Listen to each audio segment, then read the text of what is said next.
കൊടുവള്ളി മുനിസിപ്പാലിറ്റിയുമായി ബന്ധപ്പെട്ടുകൊണ്ട് വോട്ടർ ക്രമക്കേട് ആരോപണം വലിയ രീതിയിൽ ഉയർന്നു വരികയാണ്. ഇവിടെ പലരെയും നമുക്ക് കാണാം. എന്റെ വോട്ട് എവിടെ എന്ന് ചോദിച്ചുകൊണ്ടാണ് അവർ കളക്ടറേറ്റിലേക്ക് എത്തിയിട്ടുള്ളത്. ഇത്താന്റെ വോട്ട് എവിടേക്കാ പോയെ? എന്റെ വോട്ട് പോയി എങ്ങോട്ടാ മാറിയെന്ന് വല്ലതും അറിയില്ല. നിങ്ങളുടെ വോട്ട് എങ്ങോട്ടാ മാറിയെന്ന് അറിയില്ല. അപ്പൊ കളക്ടറെ കാണാൻ പറ്റിയോ? ഇല്ലല്ല, നേതാക്കൾ മാത്രമേ കണ്ടിട്ടുള്ളൂ. വോട്ട് വേണോ? എന്താ നിങ്ങൾ കളക്ടറെ കണ്ടോ? ഇല്ലല്ല, നേരിട്ട് കണ്ടിട്ടില്ല. എന്താ സംഭവിച്ചിരിക്കുന്നത്?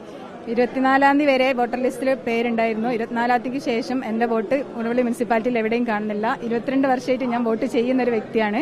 ഇപ്പോൾ ആ വോട്ട് എവിടെ പോയി എന്നുള്ളത് കണ്ടു കിട്ടുന്നത് വരെ എവിടെ വേണമെങ്കിലും പോകാൻ ഞാൻ തയ്യാറാണ്. ആ വോട്ട് എന്റെ അവകാശമായ എന്റെ വോട്ട് തള്ളാൻ ഒരാൾക്ക് അവകാശമില്ല. ആ തള്ളിയ വോട്ട് എനിക്ക് പുനഃസ്ഥാപിക്കണം. അറിയില്ല, ഒരു കാരണം നമ്മൾ അറിയിച്ചിട്ടില്ല. എന്ത് കാരണത്താലാണ് തള്ളിയതെന്ന് അറിയില്ല, അത് അറിയിച്ചിട്ടില്ല.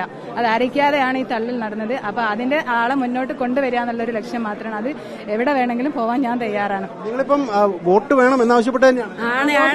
ഞാൻ 45 വർഷമായി വോട്ട് ചെയ്തോണ്ടിരിക്കുന്നത്. 63 വയസ്സായിട്ട് ഇത് ഇപ്പൊ എവിടെയില്ല വോട്ട്. ഈ വോട്ട് അത്യാവശ്യമായിട്ട് വോട്ട് വേണം. ഞങ്ങൾ നേരത്തെ നോക്കുമ്പോ ഉണ്ടായിരുന്നു, ഇപ്പൊ കാണാൻ ഇപ്പൊ കാണാനില്ല. 24-ാം തീയതി ഉണ്ട്, ലിസ്റ്റിലുണ്ട്, പിന്നെ കാണുന്നില്ല. കാരണം ഒന്നും അറിയില്ല. ഇല്ലല്ല, കാരണം അറിയില്ല. അറിയുന്ന വോട്ടില്ലാത്തത്.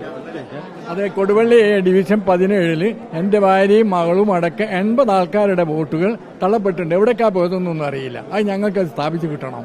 അത് ഞങ്ങൾക്ക് നിർബന്ധമായിട്ടൊരു കാര്യമാണ്. വോട്ടവകാശം ഒരു പൗരന്റെ അവകാശമാണ്. അത് ഞങ്ങൾ കിട്ടും. അതിനാൻ പാടില്ല.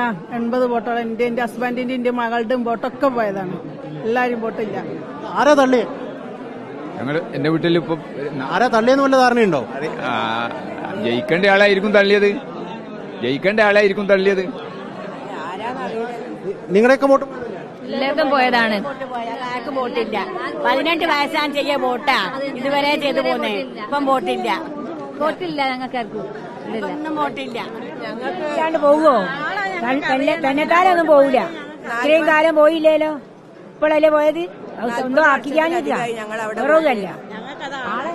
ഇവരുടെ ഒറ്റ ആവശ്യം മാത്രമാണ്. ആവശ്യമെന്ന് പറയുന്നത് വോട്ട് പുനഃസ്ഥാപിക്കുക എന്നുള്ളത് തന്നെയാണ്. അതിനുവേണ്ടി ഏതറ്റം വരെയും പോകാൻ അവർ തയ്യാറാണ്. ഇപ്പോൾ കളക്ടറുടെ അടുത്തേക്ക് വന്ന് ആ കാര്യത്തിൽ ഒരു തീരുമാനം ഉണ്ടാകുമെന്നുള്ള പ്രതീക്ഷ അവർ വെച്ചു പുലർത്തുകയും ചെയ്യുന്നുണ്ട്. വീഡിയോ ജേർണലിസ്റ്റ് ഷബീർ വടക്കങ്ങേരിക്കൊപ്പം റിപ്പോർട്ടർ ദീപക് മലയമ്മ, ഇൻ റിപ്പോർട്ടർ, കോഴിക്കോട്.